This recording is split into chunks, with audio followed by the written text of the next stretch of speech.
Hi, my name's Sarah Luckett-Gatopoulos, but most people know me as Luckett. I'm a newly graduated emergency physician working in 2 large Canadian cities in Ontario, Canada. This is my COVID diary. I'm old enough to remember the SARS pandemic without really understanding it. During SARS, I was an undergraduate student at the University of Toronto. Living in downtown Toronto and riding the subway daily, I knew just enough about SARS to be scared, but not enough to understand why.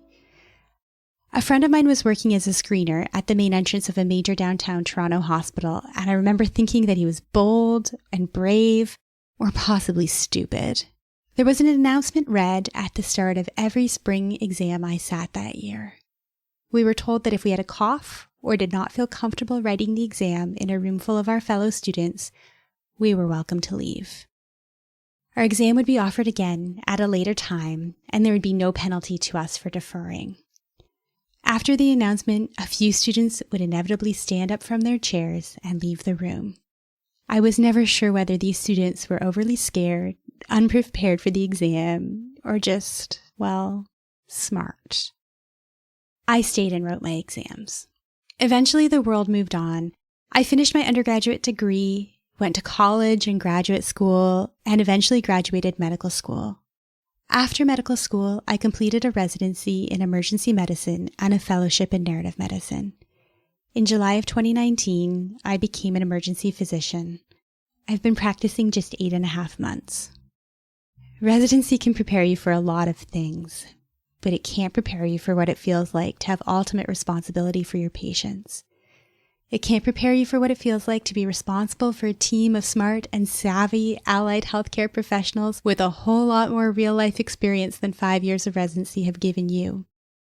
It can't prepare you for the nights when you leave the hospital wondering if you've done the right things.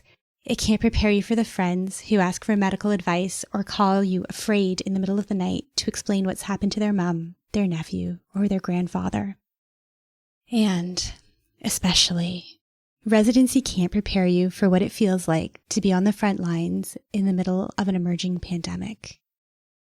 But that's where I am. In trying to understand our situation, I've read about SARS, but most of what I've read is scientific and retrospective. There's not much I can find about how it felt to work during SARS. Everything that's out there trying to explain how it felt reads like a reflection, like it was written after the fact, when the dust had begun to settle. But nothing feels the same after the fact as it does in the moment.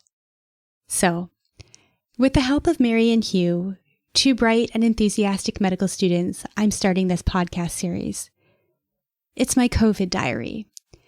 It's an attempt to keep an audio record of what it feels like to be here, in the moment, as it happens. It's not a place for medical advice, though I'll try to compile and explain what I learn about COVID as I go. It's not meant to represent the views of my employers, only my own, but I'll try to describe what's happening as best I can. So, who's this series for? Well, if you're listening, this series is for you. If you're scared and not sure what to do, I'm talking to you. If you're confident that the situation is overblown and overhyped, I'm talking to you as well. If you, like me, are watching the situation evolve on the front line, you're not alone. This series is for you more than anyone. I hope that in a few years we can look back on COVID, read what we've written, listen to what we've recorded, and say, yes, that's how it happened. And more importantly, that we can look back on the records we've kept and use them to create a world where we are better prepared for the next pandemic. If we're going to do that, we need not just our scientific articles, our protocols, or our news releases. We need our stories as well. I'm going to try to record at least an episode per week, but as the situation changes, that may change too. Already, emergency physicians are seeing changes to our schedule in an effort to slow the spread of the pandemic. As this happens, we will step up and we will take one another's places, filling in gaps, working more than we had planned to. We will spell one another off and our schedules will become unpredictable. But I'll do what I can. On the next episode, I'll lay a bit of groundwork. I'll talk a bit about the virus that causes COVID and how we got to where we are right now. Until then, wash your hands, don't touch your face, and please, stay safe.